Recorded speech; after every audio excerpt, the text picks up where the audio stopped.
शुरुआत बड़ी और अहम खबर से कर रहे हैं, जहां दिल्ली विधानसभा के पहले सत्र का आज पहला दिन है और नवनिर्वाचित विधायक आज शपथ लेने वाले। आज स्पीकर और डिप्टी स्पीकर का भी चुनाव होगा। तो आज दिल्ली विधानसभा के पहले सत्र का आगाज है और बड़ी बात यह है कि जिस तरह की जीत मिली है उसके बाद जो प्रण किए हैं उन्हें पूरा करने का मौका आज से भारतीय जनता पार्टी के लिए शुरू हो रहा है।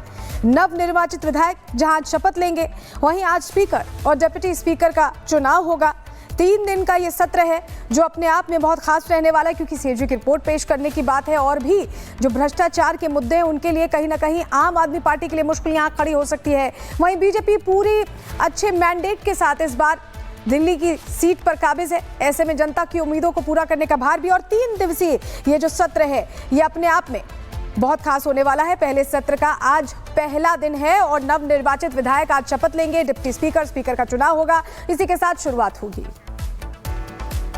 आदि आपको बता दें कि विधानसभा सत्र के पहले दिन दिल्ली में सीएम रेखा लगातार यहां पर ये कहती दिखाई दी कि वो अपने प्रण पूरे करेंगी। झंडेवालान मंदिर पहुंची और उन्होंने पूजा अर्चना की। सुबह 11 बजे से दिल्ली विधानसभा का सत्र शुरू होगा और उससे पहले ये तस्वीरें आप देख रहे हैं जहां पूजा अर्चना की गई है।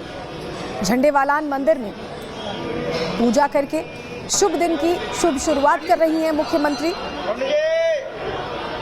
माता से आशीर्वाद लेकर दिन की शुरुआत करना ये बता रहा है कि दिल्ली वासियों के लिए वो समर्पित हैं और काम करने से पहले भगवान का आशीर्वाद लेके शुरुआत करना चाहती हैं।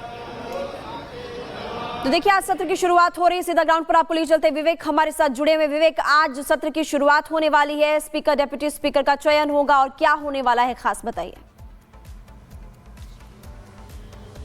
बिल्कुल, नवनिर्वाचित जो विधायक हैं उनकी बात तो होगी, उन्हें तो शपथ दिलाया जाएगा और जो स्पीकर और डिप्टी स्पीकर हैं उनका भी चुनाव होगा। लेकिन ये करेगा कौन? ये करेंगे प्रोटेम स्पीकर। और इस वक्त जो हम तस्वीरें आपको दिखाना चाहेंगे, उपराज्यपाल सचिवालय के दरवाजे पर हम खड़े हैं और दिल्ली के उपराज्यपाल वीके सक्सेना ने बीजेपी के विधायक अरविंदर सिंह लवली को दिल्ली विधानसभा का प्रोटेम स्पीकर नियुक्त कर दिया है और पहले सत्र की शुरुआत करेंगे। 11 बजे का समय होगा जब सदस्यों को शपथ दिलाई जाएगी और कुल मिलाकर जो 70 जो विधायक चुनकर आए हैं दोनों ही पक्षों की तरफ 48 और 22 इन लोगों को शपथ दिलाई जाएगी। जहां तक बात आपने की कि क्या चुनौतियां होंगी, तो इस बार धमाकेदार 3 दिनों का सत्र होगा और सत्र में जो सीएजी रिपोर्ट की चर्चा आप कर रही हैं, सीएजी रिपोर्ट को एक बड़ा आधार बनाते हुए बीजेपी से सामने लाने की कोशिश करेगी। हालांकि ये कहा जा रहा और ये चुनाव के समय से ही कि सीएजी की रिपोर्ट हम सामने लाएंगे, लेकिन आप की तरफ से आतिशी ये कह रही है, विपक्ष की जो नेता है आतिशी का ये कहना है कि हम आप कुछ नई चीजें आप नहीं लाकर सामने रखने वाले हैं, क्योंकि ये जो सीएजी की रिपोर्ट है हमने स्पीकर को पहले ही सौंप दिया था।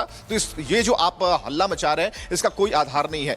बात रही कि आपने जो चुनावी वादे किए थे जिसमें आपने कहा था कि 2500 रुपए प्रति माह महिलाओं को दिए जाएंगे, वो भी कैबिनेट की पहली बैठक से, तो आपने वो नहीं किया। तो इस मामले को लेकर घेरने की तैयारी में है। हालांकि यहां पर कहीं भी कोई योमना का मुद्दा नहीं आता, क्योंकि इसे बिल्कुल सेटल डाउन करने के लिए 3 दिनों का ये सत्र खास रहने वाला आप जानकारी दे रहे हैं। लेकिन आपको बता दें कपिल मिश्रा इस वक्त सत्र शुरू होने से पहले कुछ कह रहे हैं, एक बार सुनवा देते हैं आपको।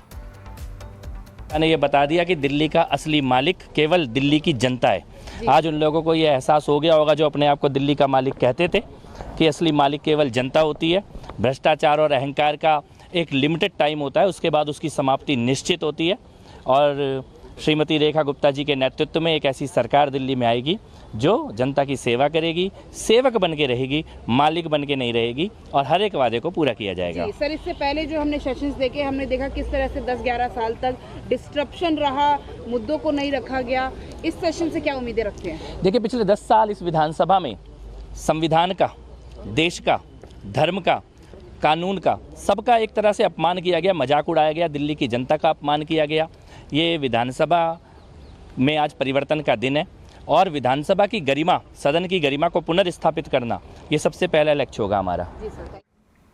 तो 3 दिवसीय सत्र है, क्या एजेंडा रहने वाला है, चलिए जानकारी आपके सामने रखते हैं, आपको बताते हैं एजेंडा क्या रहने वाला है सत्र का। पहले दिन अगर बात करें तो यहाँ विधायकों की शपथ होगी। आज आप शपथ ग्रहण करते देखेंगे, स्पीकर डिप्टी स्पीकर का चयन होगा। उसके बाद दूसरे दिन यानी कल एलजी का अभिभाषण होना है और एलजी के अभिभाषण के बाद अभिभाषण पर चर्चा होगी और इस बार नेता विपक्ष की भूमिका निभाने वाली आतिशी मुख्यमंत्री रेखा गुप्ता है। तो ऐसे में ये बहुत खास ये तस्वीर देखने को मिलेगी, क्योंकि नेता विपक्ष के तौर पर भी एक महिला और मुख्यमंत्री के तौर पर महिला होगी। वहीं इस बीच बड़ी जानकारी जो मिल रही है, दिल्ली विधानसभा में कल सीएजी की रिपोर्ट पेश की जाएगी। सीएजी की 14 रिपोर्ट से जो विधानसभा में पटल पर रखी जाएंगी। कल एलजी के अभिभाषण के बाद सीएजी की रिपोर्ट पेश होगी। विधानसभा के सत्र के दूसरे दिन ये रिपोर्ट पेश हो रही है। 27 फरवरी तक विधानसभा का सत्र चलने वाला है। ऐसे में पूरी संभावना है कि सीएजी की रिपोर्ट पेश होने के बाद हो हंगामा विपक्ष की तरफ से बढ़ता दिखाई दे, क्योंकि पूरा मामला इस रिपोर्ट में भ्रष्टाचार से जुड़ा है। जब आम आदमी पार्टी की सरकार थी और अब क्योंकि आम आदमी पार्टी की सरकार नहीं है और विपक्ष में है, ऐसे में उनके लिए भारी मुश्किल यहां हो सकती है।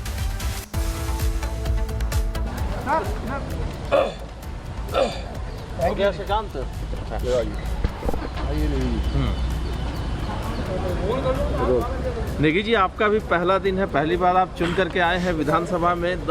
एक विधायक के तौर पर क्या प्राथमिकताएं रहेंगी? भाई पहले तो मैं क्षेत्र की जनता का शुक्रगुजार हूँ और धन्यवाद करता हूँ दिल की गहराइयों से, और माननीय प्रधानमंत्री जी का धन्यवाद करता हूँ, नरेंद्र मोदी जी का, जिनकी अगुवाई से हम दिल्ली विधानसभा जीते। और इस बार बहुत काम करने की जरूरत है दिल्ली में। 12 साल से दिल्ली में जो आपदा सरकार थी उसने दिल्ली का बेहाल किया था।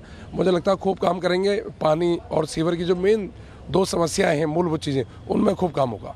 जबकि 27 सालों के बाद आप लोग वापस दिल्ली की सत्ता में बैठ रहे हैं, केंद्र में भी भारतीय जनता पार्टी की सरकार है, तो क्या रोड मैप रहेगा दिल्ली के विकास के लिए? अब डबल इंजन की सरकार बन गई, आरोप प्रत्यारोप की राजनीति खत्म हो चुकी है और मुझे लगता है दिल्ली का विकास होगा। जो दिल्ली में यमुना को जो हमने कहा है, यमुना को साफ करेंगे।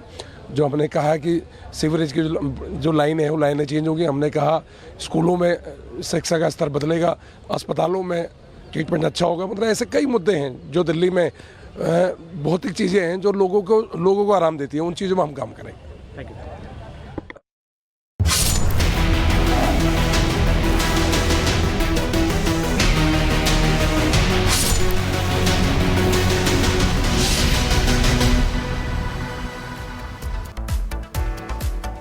आगे बढ़ते देखिए, भोपाल की बात करेंगे। भोपाल में आज ग्लोबल इन्वेस्टर समिट का आयोजन हो रहा है और आपको बता दें कि प्रधानमंत्री नरेंद्र मोदी वहां पर होंगे, उद्घाटन इसका करने वाले हैं और इसका शुभारंभ अब से कुछ ही देर में होगा। 10 बजे का समय बताया जा रहा है। ग्लोबल इन्वेस्टर समिट का शुभारंभ होने वाला है और ऐसे में देखिए निवेश आएगा।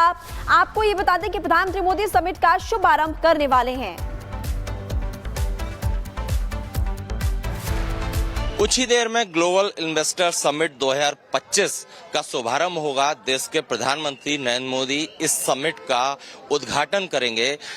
10 बजे के लगभग पीएम मोदी इस जो मानव संग्रहालय है जहां पर कि ग्लोबल इन्वेस्टर समिट का आयोजन हो रहा है, यहां पहुंचेंगे और इस समिट का उद्घाटन करेंगे। 2 दिन तक ये समिट चलने वाली है और इसका समापन अमित शाह के द्वारा करवाया जाएगा। सबसे बड़ी बात यह कि इस ग्लोबल इन्वेस्टर समिट में देश और दुनिया के बड़े उद्योगपति शामिल हो रहे हैं। करीब 25,000 मेहमान इस समिट में आएंगे। छोटे से लेकर बड़े व्यापारी इस समिट में शामिल हो रहे हैं और यह समिट कहीं ना कहीं मध्य प्रदेश के विकास के लिहाज से काफी महत्वपूर्ण है। मंत्री तुलसी सिलावट हमारे साथ हैं। सर, ये समिट मध्य प्रदेश के डेवलपमेंट के लिहाज से कितनी महत्वपूर्ण है? विकास और प्रगति का नींव का पत्थर साबित होगी ये समिट। ठीक है, तो देखिए नींव का पत्थर साबित होगी ये समिट, ऐसा कहना है मंत्री का। और यहाँ पर लगातार मेहमानों का, बिजनेसमैन का, छोटे बड़े उद्योगपतियों के आने का सिलसिला जारी है और जो ये समिट है ये कहीं ना कहीं काफी महत्वपूर्ण है। नरेंद्र सिंह तोमर सर हैं। सर, कितनी महत्वपूर्ण है ये समिट मध्य प्रदेश के विकास के लिए? मध्य प्रदेश के विकास और मध्य प्रदेश में रोजगार की उपलब्धता के लिए मैं समझता हूँ ये समिट मील का पत्थर साबित होगी। ठीक है, नरेंद्र सिंह तोमर हैं, बड़े नेता हैं, उनका साफ तौर पर कहना है कि ये जो समिट है मध्य प्रदेश के विकास के लिए मील का पत्थर साबित होगी। तो इन्वेस्टर समिट की आज से शुरुआत हो रही है। सीएम मोहन यादव ने कहा है कि इस समिट से एमपी में निवेश के नए मौके खुलेंगे।